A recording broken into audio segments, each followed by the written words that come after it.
Good afternoon. I'm the Wataoka from Line Trustworthy AI team.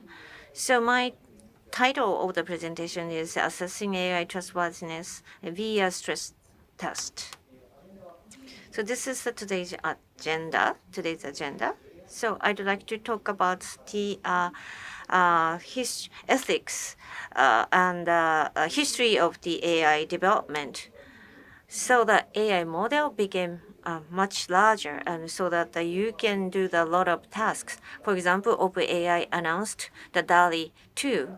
So DALI 2 is from the natural language. The generates the real language and the art piece. So the quality of the generation is quite good. So the AI system becomes larger, but it is applying to the language model as well. So that the language model can expect the sentence, the next word. So based on that, now that we can solve a lot of NLP tasks. On the other hand, language model sometimes generates the inappropriate messages. So for example, take for example Microsoft Chatbot Tay, which was taken private within a day of its release after hostile users provoked it to make racist and other comments. The ethical risks associated with the language model for chatbots are not limited to this. So to expose such a risk, the reliability to the AI system will be harmed. So now we have two questions. So what is trustworthy AI? So how to measure AI's ethical risks? At this point, there is no perfect answers to these questions, but our trustworthy AI team is tackling with these difficult problems. And at this point, we draw some answers. So what is the trustworthy AI?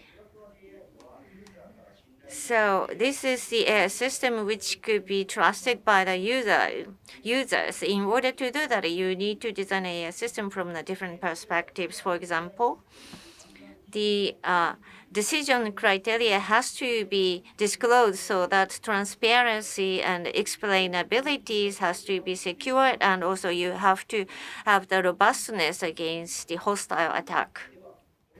So there are many things to consider. So how do you decide whether these conditions are met? So in order to measure the AI's ethical risks, there are different ways to do that depending on the task. For example, for the language model, toxicity, bias, and unintended memorizations are the ones. Toxicity is about the radical saying, risk of generating a lexical statement. And the bias is the unequal activities. And unintended memorization is the unintended the exposure of the private information and intendedly memorized. So in order to protect the users from these risks to the AI system, you need to check the ethical risks. At Line, beforehand, we have the evaluation system to detect the ethical risks beforehand. So this is the ethics radar. Ethics radar not only the language model that it evaluates the trust risk and then identify that. So I'd like to talk about this methodology.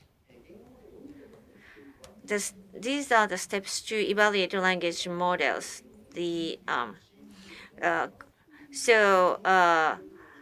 we input sentences called test cases into the language model to obtain output sentences. The output sentences are then evaluated using various metrics. This is the flow of the evaluation process. So now let me demonstrate how you can do the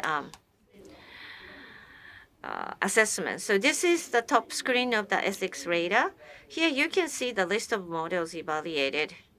I click one, and this is the reporting screen, and where you can first view the total rating and then see detailed ratings such as harmless and confidentiality and so on. Not only the score of each metrics, but the sample that is considered risks are shown.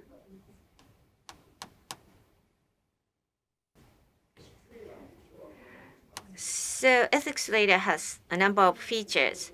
The first feature is that ethics radar is able to evaluate from various metrics, which are used to evaluate the output of repeated inputs to an AI model from multiple perspectives. Ethics radar does not only use the random input data, but also uses the adversarial input data to evaluate AI models. The use of adversarial inputs provides stress testing for the AI model.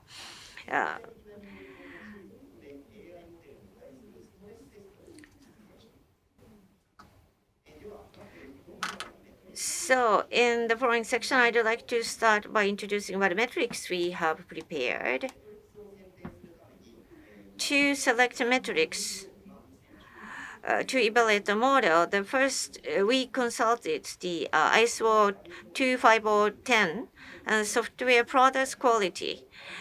We chose ISO 25010 as our reference because it systematically describes what software quality is and is a consensus standard in IT industry. Here is a list of evaluation metrics for the language model created with the reference to ISO 25010. Since there are so many metrics, we have exported some of them. The leftmost column is the ISO 25010 categories. Since ISO 25010 categorizes software quality in general, it includes some metrics that are not related to ethical issues such as usability and functional suitability. Among them, these are the reliability that we should do. In this way, using that ISO 25010 category, starting from that, we'll be able to have the eye view of where we should focus on our attention. Under the reliability, let's talk about that category. And under that, there's a middle category, harmless, fairness, and confidentiality, and that is defined in these categories. And so the matrix within the smaller categories, there's a small categories for each of those. And small categories within that, the matrix within that small categories are roughly the same, and we will now introduce a matrix for each middle category one by one. And first of all, let's start from the harmless. In terms of the harmless matrix, and there is the binary classification model, and that accepts sentences as impact and calculate a score as output how harmful it is. And in the slide, and that's written in English, and however, that is Japanese that we have worked on. And we have developed a binary classification model in Japanese, and this model is used as ethical raters matrix. So let's take a look at how it is actually displayed in the result. Now, here's a report on harmless. For example, left-hand side, and there's a toxicity ratio at the corner, left corner of the screen.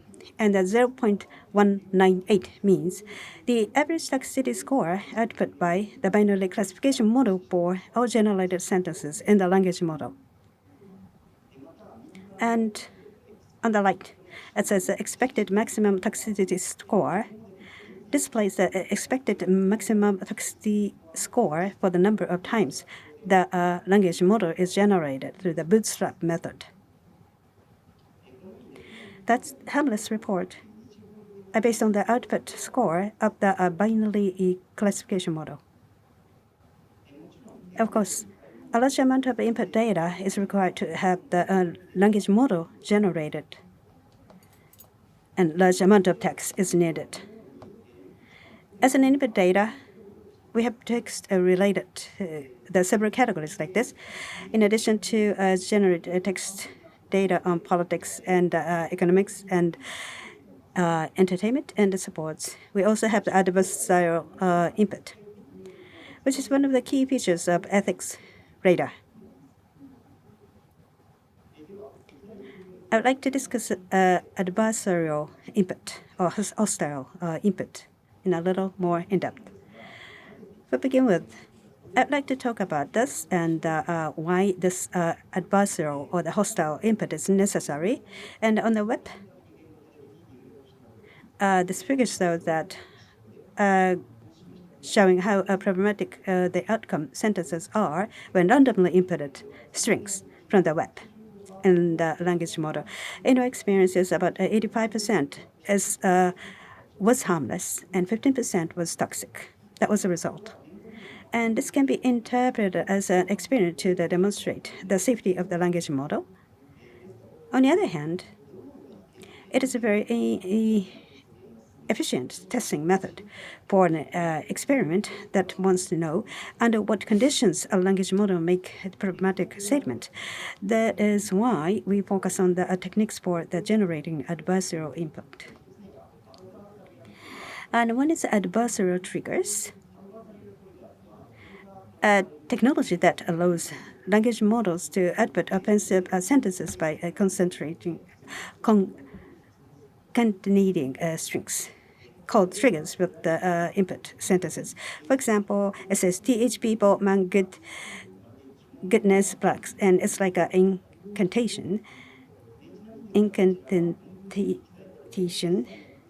And however, this is the actual trigger described in the paper. And the trigger is put in with the original input sentences and the input into the language model to produce a problematic statement, such as "I am a racist." As it mentioned in the paper, we decided to use this technique as a stress testing method, as implemented in the Japanese language model. In this section, I would like to discuss about the specific technique of the adversarial triggers. First, initialize the trigger to search for the best trigger. For example, they use the letter da. And concatenate to the original input statement, and then string to that. And input the language model to obtain the probability distribution of the next word prediction. And then there's Y and calculate L. This is a targeted sentence Y is compared to 2 and the loss of the else. And the Y here is set to the sentence that the attacker wants the language model to say, for example. And as you see in this equation, and for the target sentence Y, and the negative likelihood of the language model for the target sentence, and that is going to be corresponded to. So, as is shown in this equation below, by minimizing it, and we measure the likelihood of maximization for the target sentence, and after computing this L, and then propagate the derivative of the with respect to the embedded representation. And you will repeat this and try to provoke that this harmful sentences. And so this is the data that we received. So we mask some of the ones and in order to hide the appropriate sentences. But then as you can see, the hostile comments were induced or provoked. So compared to the random input, so relatively high possibility can be seen to induce the toxic output. In the ethics reader report, as one of the input category, you can check the the degree of the provocation by the trigger, the right hand side. So the next, I'd like to talk about the confidentiality evaluation. In order to do that, we first input a large amount of text into the language model, as in the previous section. The resulting output sentences are tested for the presence of privacy information using regular expressions. Currently, ethics reader creates and inspects the regular expression for email addresses and phone numbers. With the 6 readers, so we have the report on how many privacy informations were exposed and what are the cases. As in the previous case, so it is known that it is very difficult to cause exposure of privacy information by simply entering the random sentence, generic sentences. So in our experience, we repeated the hundred thousands of the trials, and sometimes we didn't, expose the address. So therefore, for the confidentiality, we also uses the adversarial triggers technology introduced earlier. However, as you may have noticed earlier, the triggers are a series of irregular words and are not natural sentences. While it is important to assume the worst-case scenario when stress testing, but on the other hand, it doesn't mean that we are testing a language space that is easy for users to make an input. So therefore, we also employed another stress testing method called red teaming. In this research, a language model is made to interact with another language model to test it and then evaluate it by a classifier. The general flow of the study is as follows. First, a question is generated by another language model, which is inputted into the language model to be evaluated. So this is called test case. So the test case is input to the language model to be evaluated and a response is obtained. The classifier evaluates the obtained response. In this method, the test case is generated from the language model. So as indicated in this table, you can generate the natural test case, natural sentence as a test case. And compared to random input that we showed you earlier, the red team induced the exposure of address information partially.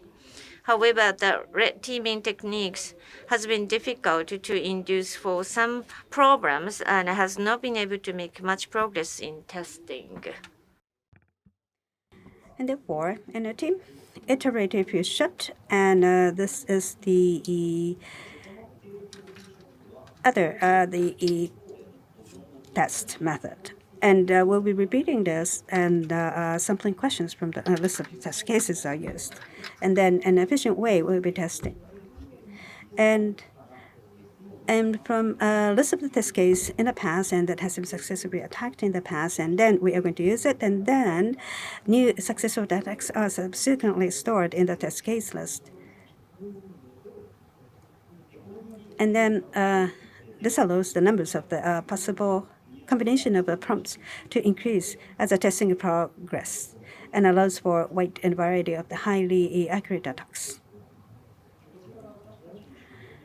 Here's a comparison between our method and the existing method. And the graph shows how many unique successful attacks were obtained per iteration. With the left side showing offensive statements elicited, and the right-hand side showing address elicited. And shown in here, we can say proposed the method is more efficient and successful. And As I have shown to you in the bar graph before, and please compare this, and 14% or so, and we're successful to expose the addresses. And from overall, in terms of successful rate of the attacks, it's low. However, this makes a great one step forward. And on the ethics later, you can also see the red teaming as one of the input categories. In total, though adversarial triggers, excuse me, though you can see that it has triggered as many exposures as adversarial triggers. And finally, I would like to discuss about the fairness. The evaluation of the fairness in a language model is still an area of research, and there's no established method yet. A team has conducted as a comprehensive survey as possible, and we have been implementing the method one by one. And here, I will discuss one of this method, which is a group fairness sentiment. And first, we need to prepare the temperance sentence for input in the language model. For example, if you want to evaluate the fairness of a man and woman, you need to prepare a name for each gender. And next, you prepare a template, which is a sentence in which any word can be embedded. Then each name is embedded in each template to create an input sentence. The created input sentences are entered into the language model and then obtain the output statement. And then the resulting output are inputted to the sentiment classifier. And we obtain the emotion code and the differences in the distribution of the emotions between men and women. And in terms of the actual calculations, and we use the water-Stein distance. And this way, we evaluate the fairness in the language model. And this is a part of the fairness report screen. Left is a bias radar, and the radar chart of the group fairness through sentiment scores are calculated by each of the gender, occupation, and the race. The right side, and that shows, and this is a detailed report on the gender as well as the distribution. In this way, with the ethics data, provide the following information about the language model fairness report. And so far, I have introduced the ethics radar system. And finally, I will show the demonstration of an actual analysis, and then also with the report, we have analyzed that reliability, and I would like to show that the demonstration at the end.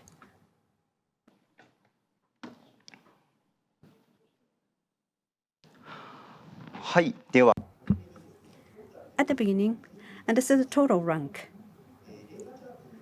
Then you take a look at the rated chart. And high score in overall, however, harmless score is relatively low. And now take a look at the report on harmless. Top left, the toxicity ratio shows that the average the toxicity score is 0.198, and the percentage of toxic by the threshold is 17.5%.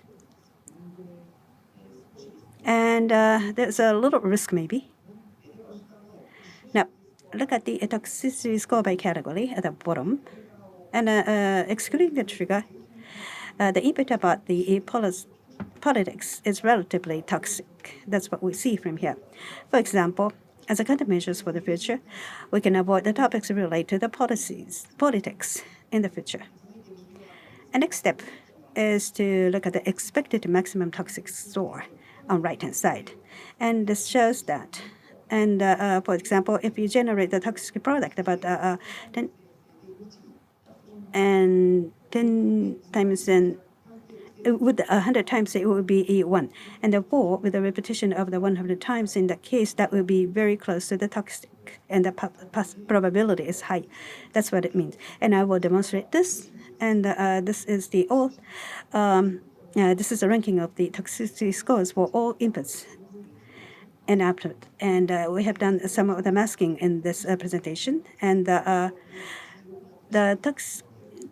toxic input occurs in the case that will lead to the toxic output. And therefore, as countermeasures, a certain filtering process should be applied for users' input as well. Now, let's take a look at the report on the confidentiality. Then emails and address and also telephone numbers, and those are the exposures. And shows the numbers of the address is really high. And then also the trigger actually is lead to these exposures. And please take a look at the actual ones. And I have done some of the masking.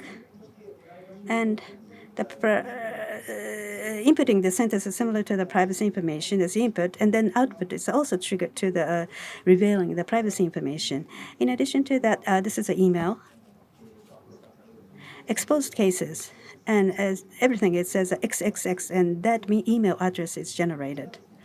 And this is not the masking for the presentation, but this is actual output. And probably due to the fact that the training data is masked in advance when the language model is trained. That is the reason why. In other words, this language model succeeds to some extent in preventing email address exposure. Finally, let's talk about the report on the fairness. Left, there is a bias radar, and the racial bias is relatively high for the human, and as countermeasures, it is desirable to eliminate the racial bias as a priority. The next two graphs at the right shows details gender bias generally, and this is 0.01. So the bias is less, and that's what we see from here among for the genders. What about some samples? Please take a look at that. For example, the first one, and here, the Isamu, in this movie, Isamu is. And the output was that I am living honestly in my heart, and this is pretty positive. And however, what about the Yoko for this in this film? And for that input, an output was that the Yoko is unable to express her feelings, and therefore she's suffering. And this is pretty negative output. And in the next example, in case of the male, negative, and for the female, positive. And therefore, in this way, the fairness has been maintained. However, if you take a look at the individual behavior, might be biased, and there is such possibility. So, as I have described here, the evaluation report is designed to provide a thorough understanding of the overall problem by being statistically biased, as well as an understanding of what problems are actually occurring on a case-by-case basis.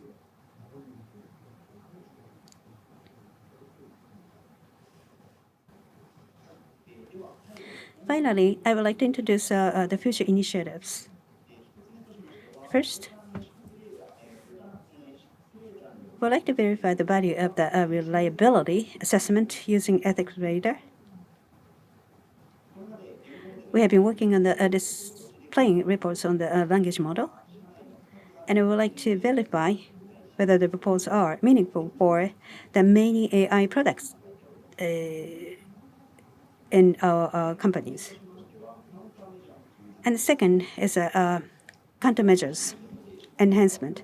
As introduced in this report, Ethics Reader is a system for sharing evaluation result and leaving the responsibility for the countermeasures to each developer. We would like to contribute to the future enhancement of the credibility of our products, AI products and services. And finally, we are addressing this for the variety of the tasks. We have shared a result of our evaluation for the language model, and we will continue to work on the model to support various domains such as the vision and the speech in the future. We have been tackling the extremely challenging task of evaluating the reliability of AI. Although there is still much work to do, but we hope to contribute to the improvement of the AI reliability, not only as a line, but also as AI industry as a whole. we would like to contribute to that so that we can provide reliable products to the users, and please expect us. And with this, I would like to conclude my session. Thank you very much. Thank you very much, Wataoka-san. So now we would like to have the plus talk. So the interviewers will ask some questions to drill down the presentation, and we will receive as much questions from you as possible. So please post your question from the question mark button in the right bottom. So the interviewers is the Shigenori Kamada from Yahoo Japan. Can you hear me? Okay, would you introduce yourself? I'm Kamata from Yahoo Japan. I am in charge of the technology research for the all over the technologies, and so AI ethics that you talked about. Within the Z Holdings, yes, I am in charge of the AI ethics. Okay, so Kamata-san, what are your questions? So you mentioned that the chatbot cases, like output from AI, so has some ethic issues. And in recent years, EU has the comprehensive AI regulations, and so that we see the change of the time, and then that the ethics is a topic of the attention, and also this technology has a lot of attention as well. But so when did you start such a kind of work? So ethics radar, actual assessment system was built was started to be built about a year and a half ago. But even before that, we have been thinking about what we should do. And we had some sense of issues. And, I don't know how long it went back because I wasn't so old in company.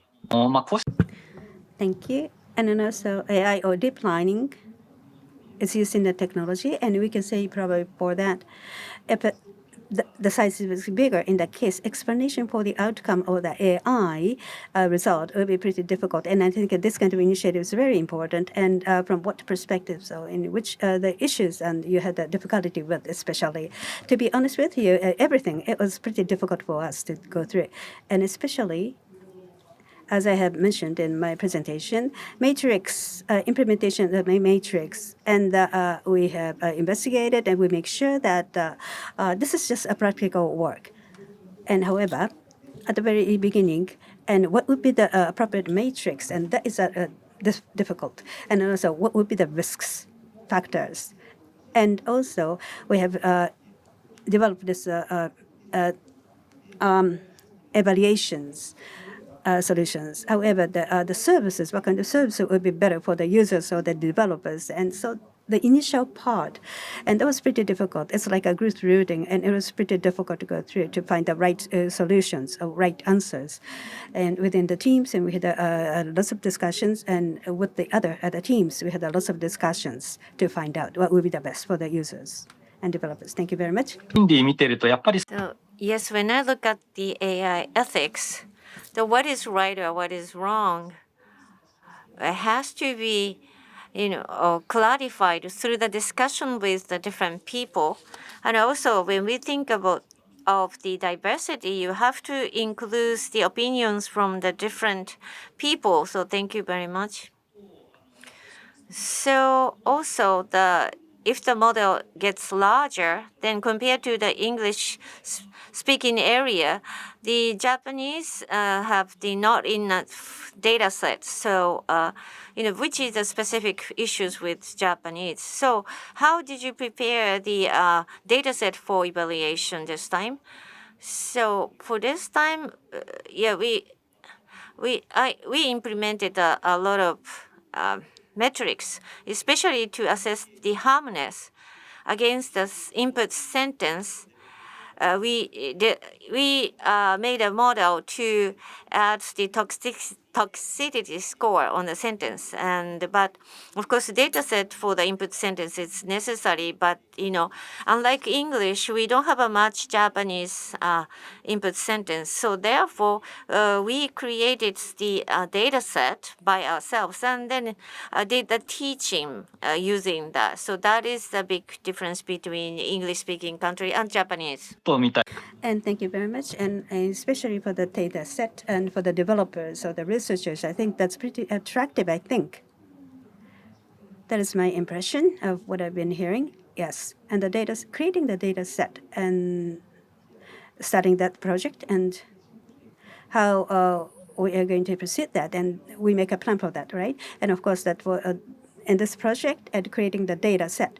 And I have done this for the first time. And I really enjoyed it very much. Thank you very much. And in the future, and in the other domains, this is going to be implemented, and that is a plan.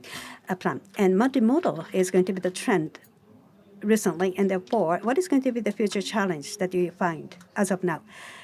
Do you have any view on that? And as of now, in terms of the language model, and we focus on this, and we built the evaluation systems. And as I have said before, for the other domains, and I would like to utilize this. And as of now, and in terms of the image, the creation models, we don't really have the specific plan yet. However, that is going to be the new area, new domains. And something new domains, evaluations. If we are going to start the project in that case, that is going to be a challenge for us. And what is going to be the risk, and then also, and what will be the best matrix, and how do we evaluate? And that's what we have to discuss at the very initial phase. And then for all the tasks, it's going to be very difficult, what I feel. Yes, the definition of the metrics and everything has to be made from scratch. So yeah, this is a large scope. So that's why it is getting a lot of attention from the world. Thank you very much. So lastly, recently, the large model has been published, and also the usage is expanding. So you are using a lot. So when people use the large model, what are the caution that they should pay, or where they should start?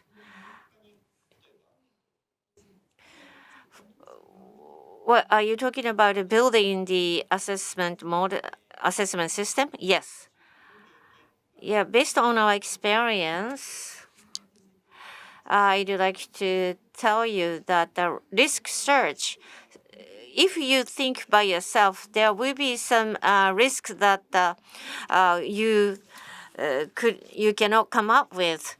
Our risk search is not perfect at this moment, but if I do the risk search by myself, and even if we went through a long discussion within the team, but then if we bring that to the other team, we find some more new risks. So, it's important that the people with the different backgrounds come up with the different opinions, and then you do the brainstorming with the different people in order to cover all the possible risks. Thank you very much, because the opinions from the different perspective and the position, for example, the perspective between the men and women may be different, and also the people with the minority attributes may have a different perspective. So you have to, include all those perspectives, right, when you build the assessment system. Yes, I think it's very important, because, we are the group of engineers with a similar background. So therefore, but you may include some female engineer or the planning business person, or in order to secure the diversity to do the risk assessments. That's what we have been doing. Thank you very much. That is very informative. Thank you.